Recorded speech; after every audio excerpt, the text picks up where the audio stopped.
The Second and Third Anglo-Powhatan Wars. In an earlier video, we covered the First Anglo-Powhatan War and the Jamestown Massacre. This is a sequel to that video, where we'll be covering the Second and Third Anglo-Irish Wars, so if you haven't, we recommend watching the first one. Jamestown Aftermath. After the Powhatan attack on Jamestown, more than 300 colonists, or nearly a third of the colonial population, lay dead. The result of this devastatingly effective attack was a 10-year conflict, the Second Anglo-Powhatan War, that transformed the relationship between the natives and colonial English societies. The attack was a blow for the Virginia colony. Firstly, it had failed to generate profits for its investors, and now had failed to protect the lives of its indentured servants and other colonists in Virginia. The Second Anglo-Powhatan War. The English abandoned many of their more exposed settlements in the immediate aftermath of the attacks of March 22, 1620, to huddling together in Jamestown and other relatively safe places as they decided what to do next. The situation was so dire that Governor Wyatt took refuge on the eastern shore for 6 weeks during the summer of 1622. Rather than counterattack right away, the English initially focused their attention on the Potomac River and the eastern shore, trading and strengthening alliances with more distant chieftains, while they developed a strategy for repaying the Powhatans. Then, throughout the fall and early winter of 1620 to 1623, they sacked the most vulnerable Powhatan villages. What followed was a guerrilla war. The Powhatans could strike and disappear instantly, and the English muskets were not as effective as the Powhatan bows and arrows. Adding to that, the natives simply knew the land better and could ambush their enemy at will. In 1623, the two sides arranged a meeting in which they would discuss peace. The English poisoned the drinks they offered at the meeting and then slaughtered the Powhatan delegation.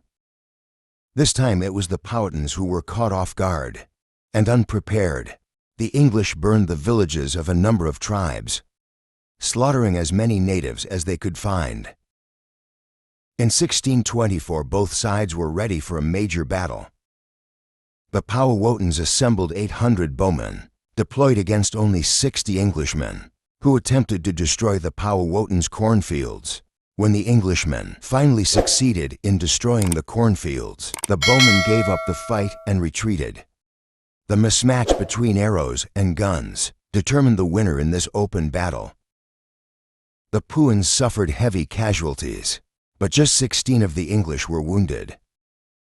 A peace was declared in 1628, but hostilities resumed in March 1629 and continued until a final peace was made in 1632. After that, the English began to expand their settlements on the eastern shore and both sides of the James, as well as on the south of the York. Peace in the Third Anglo-Powhatan War.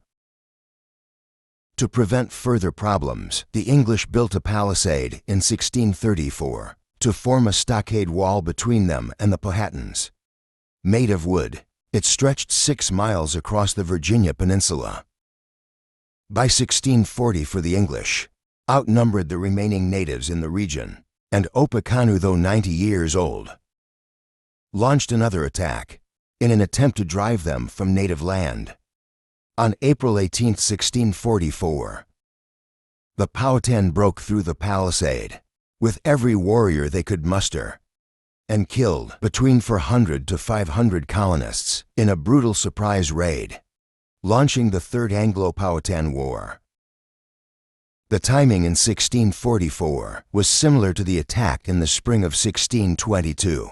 Choosing to attack when stockpiles of food were exhausted from the winter put the tribes at risk of another feed fight, with the English creating hunger by cutting down ripening corn in the fields in the harvest season. On the other hand, an assault in April allowed the natives to keep them dispersed on their seasonal round of wintertime hunting and less vulnerable to revenge attacks. The timing may reflect Opechancanoug's awareness of civil war in England, and his awareness that he was near the end of his life.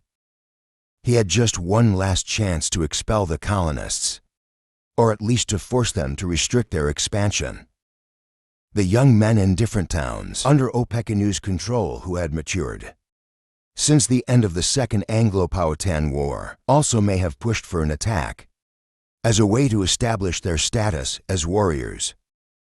The Powhatans did not make any major follow-up to this attack.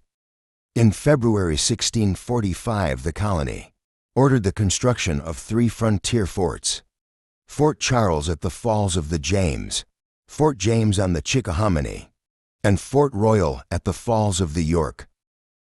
In July, the English marched against many native villages, retaliating and taking resources. Aided by the Rappahannock and the Accomack native tribes, in August they attacked Opechancanoug's stronghold and captured him alongside many natives. Opechancanough was taken to Jamestown, where he was shot in 1646.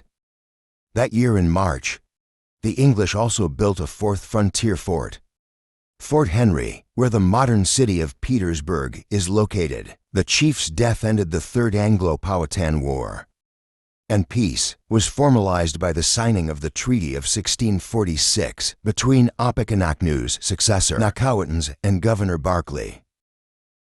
The peace treaty between the English colonists and the Powhatans called for the removal of the Powhatan Confederacy to an area north of the York River.